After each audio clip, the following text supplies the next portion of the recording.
Big you, sweetheart, sweetie pie, listen. You are so disrespectful. Big uterus, I don't really, it's not my cup of tea because cuz throw rocks and hide his sand. And I'll be telling like, cuz like, we would have been straight, but you start doing, like police. When he start doing shit, then I'm gonna expose you. I'm saying that just cuz just knew about it. Do you get what I'm saying? Yeah. That's supposed to be your brother or whatever, and supposed to be your little homie and stuff like that. Why you didn't tell him? Big U's deleted.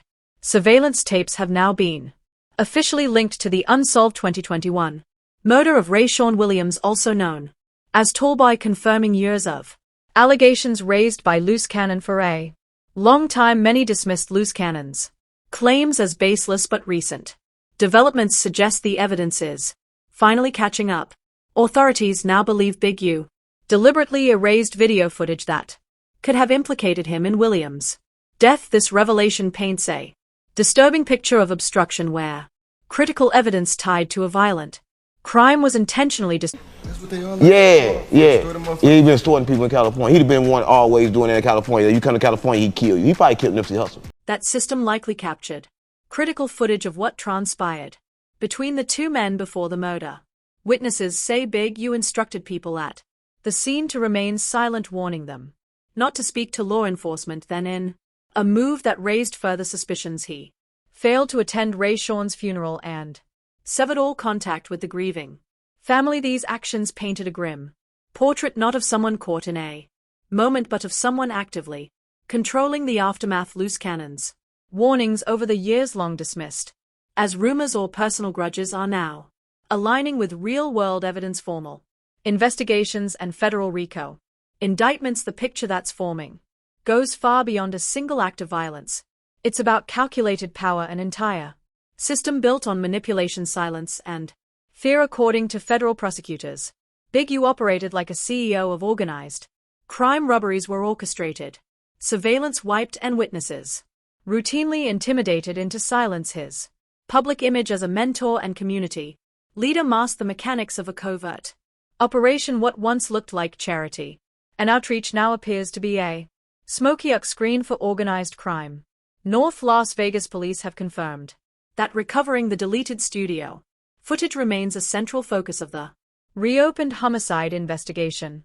Meanwhile, Big U faces a growing list of charges: embezzlement, fraud, armed robbery, witness intimidation, and multiple violations of the federal RICO Act. It's a staggering fall for someone once hailed as a model for rehabilitation. Rayshawn's murder now stands as the clearest indicator that Big U's entire operation may have been built on betrayal, especially considering the history between the two. Before music, Ryan was more than an artist. He was a family friend, a high school athlete who played wide receiver at Crenshaw High alongside Big U's own son Diane. Big U's legacy took another blow when the details surrounding Ron's murder started connecting the dots to a much wider criminal scheme. Yeah, a lot of people don't know that yet, though. Listen, but what I'm saying is this. Big U, he extort people too much, right? And they allow that in California because they believe in shit we don't believe in St. Louis. See, St. Louis, we ain't got no OG. He been dead in St. Louis. That's what I got on mama. Like, you can't get that off. But y'all do that shit on the West Coast. But I'll put it like this. They knew for years, but they was afraid. Like, they knew he was and afraid to say it. They know everything would be afraid because California made like that. California just built different. Like, nowhere in the world is built like California. So I wouldn't be surprised. I wouldn't be surprised. I wouldn't be surprised if he get out. Big U, you think Big U is gonna beat it? I wouldn't be surprised if he get out to keep working. See, it's about the work. He got more people to work. He got more things to do for the. He been the whole time. His son Diane Henley, once a promising NFL linebacker with the LA Chargers, had grown up side by side with Rayshawn, who played football at Crenshaw High. The two were close, more like family than friends. That made the events of January 2021 all the more chilling. Ryan was found dead in the Las Vegas desert, shot in the face and left in a ditch. No shell casings were recovered, which strongly suggests the use of a revolver. What makes this case especially disturbing is the timing. Just days earlier, Ryan reportedly released a diss track aimed at Big U. In the song he hinted that he might not survive long. After speaking out 5 days later he was gone. The track is now seen as either a warning or a premonition. Whether Big U ever actually heard that song before the shooting remains unclear, but with everything else surfacing from deleted footage to DNA under Ray Sean's fingernails, the streets and now investigators are pointing toward Big U. And this isn't just about one murder. It appears to be part of a sprawling, well-structured criminal enterprise in Los Angeles. Big U reportedly operated under a check-in system. Artists, athletes, business figures, anyone moving serious money were expected to pay a form of tribute just to move through the city safely. This wasn't hidden. Big U even hosted a podcast titled Checking In, where the intro lyrics blatantly referenced his influence over who gets to move through LA without incident. According to federal sources, the control wasn't just cultural, it was enforced. Wiretaps, surveillance, witness statements, and financial trails all support the idea that Big U ran operations like a mafia figure. In one tapped conversation, Big U allegedly said, "If you don't pick up the phone, that could mean death for somebody." That statement alone shook agents and hinted at how serious the consequences were for defiance. Despite overwhelming evidence, Big U pleaded not guilty to the federal charges, but with witness testimony, wiretapped calls, social media data, and financial records mounting, he's now facing the fight of his life. His influence once reached into the celebrity world too. Through his charity, the Young Boss Foundation, Big U attracted high-profile donations from figures like Shaquille O'Neal and Draymond Green, athletes who believed they were giving back to the community. But prosecutors now claim that much of that money was being misused, rerouted directly into Big U's criminal network. As the feds tightened their grip on Big U's operation, more names began to surface. 2 associates, Frederick Blandon Jr. and Tiffany Hines, were taken down on serious bank fraud charges. These weren't petty crimes, they were large-scale, coordinated schemes that pointed to a deeper infrastructure behind Big U's network. Even Loose Cannon, the longtime vocal critic of Big U, got swept up in the dragnet, likely because of prior gang affiliations, not necessarily because of his online exposes. When federal agents moved in, they weren't there to make a symbolic bust. They came prepared, and what they uncovered confirmed the scale of the operation. Nearly 50 firearms, including assault-style weapons, were seized alongside a significant quantity of methamphetamine and more than 10,000 fentanyl pills. You ain't heard about you? I mean, I seen the rumors, but I never seen no paperwork. They ain't no, you don't got, listen, one thing about the streets, if it come out, you did it. We don't need paperwork. The paperwork is your name should have came up in it. You definitely need paperwork, man. Nah, not in this new age. What do you need paperwork for? If somebody say you a then, because ain't nobody gonna lie on you. What they gotta lie on you for? Listen, here. So what? If they lie, he's still a, because ain't nobody gonna lie on me and say I'm gonna kill him. You tell Big U to kill him. That's how I know he ain't no. Until they dead here. They still alive, Capone? They what? If they still alive, the person that said it? The person that said it, or the people who said it, are still alive, yes. Yeah, it's true then.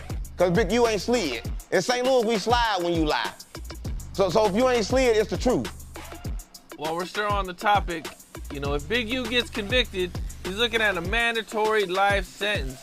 Yeah, and he's 58 years old, man. You know, a lot of people think he should have ran instead of turning himself in. He ain't gonna get far. The diabetes and the cancer and all that shit from the food gonna kill him. He gonna make it to about 59, so he don't gotta worry about it. He gonna do about 1 year. What's up? This is Cam Capone. We got more content like this coming soon, so hit that like button, subscribe, and stay locked into Cam Capone.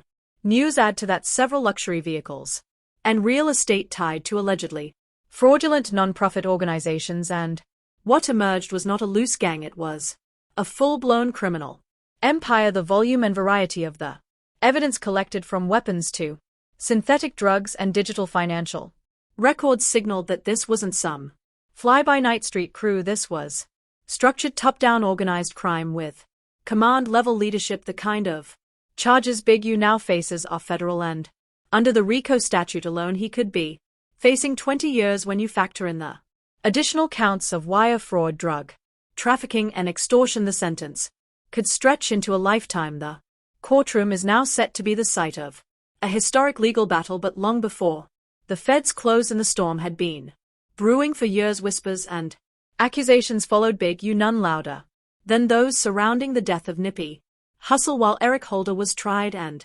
convicted for Nippy's murder, many in the community never bought the official story as the full truth. Street rumors have long suggested that the hit on Nippy may have been connected to deeper street politics and internal power struggles, ones that Big U was heavily embedded in. The connection between Big U and Nippy is complex. Once close collaborators, their relationship eventually fractured.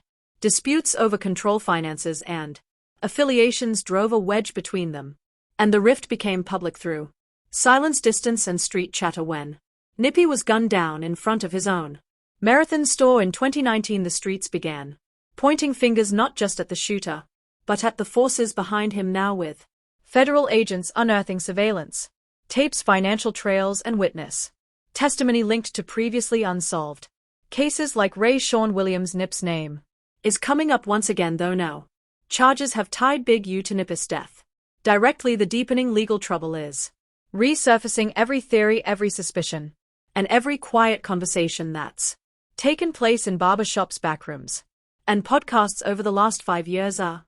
With the upcoming arraignment, this trial could set a new precedent, not just legally but culturally. The fall of a man once seen as a community leader may also become a symbol of what happens when unchecked influence, street power, and non-profit money mix in the shadows. All eyes are now fixed on that courtroom. The origin of Nippy Hussle and Big U's turbulent history starts with the influence of one towering figure in West Coast hip-hop, Suge Knight, known for running Death Row Records like a syndicate. Sauk wasn't just a music executive, he operated with street muscle and leveraged fear, control, and loyalty to assert dominance. Big U watched that closely and took notes. Suge's downfall, due to legal battles, left a vacuum in La's music scene, and Big U wasted no time stepping in 1996 while Suge's empire was under federal scrutiny. Big U co-founded Unique Music with Mark Martin, aka Bearclaw. From the start, the label wasn't just about music, it was a chess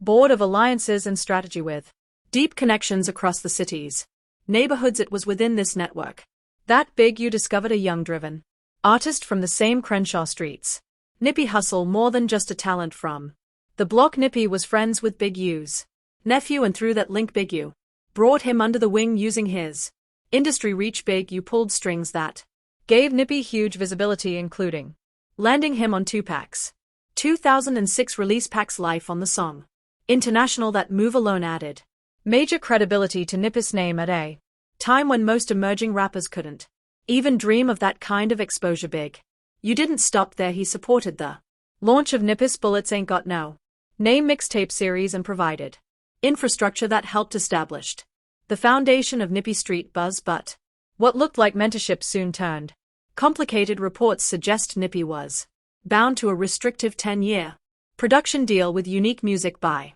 2009, tension began to boil. He good. He got all kind of problems. Can't you tell when you look at his face and his eyes how black they turning?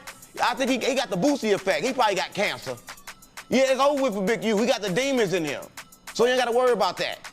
If they give him 50 years, 5 years, he gonna die in jail. Yeah, he's sick right now.